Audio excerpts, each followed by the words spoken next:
We've seen this report that there's an internal memo circulating in the State Department. Some of these people who may have come down with Ebola in Liberia or Guinea or Sierra Leone may be brought to the United States for treatment. Is that true? Not at all. Not at all. We are not considering bringing non-Americans to the U.S. who have Ebola to be treated.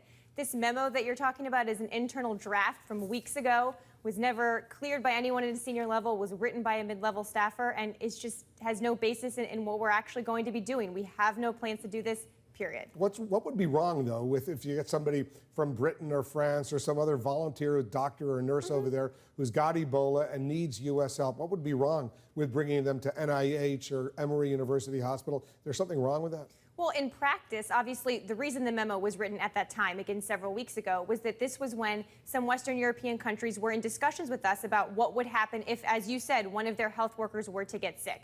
That's why the memo was written. You're right. If someone gets sick and needs treatment, we should look at all of the options. But to be very clear, at this point, we do not have plans to bring non-Americans to the U.S. for treatment.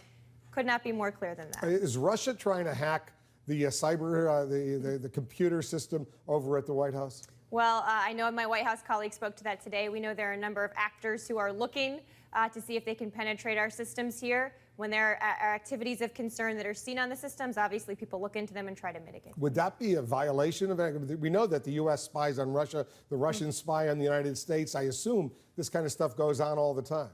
Well, I wouldn't assume that this kind of stuff goes on all the time. But look, if we know people are trying to get into our systems and we don't think it's acceptable, we have our systems protected for a reason.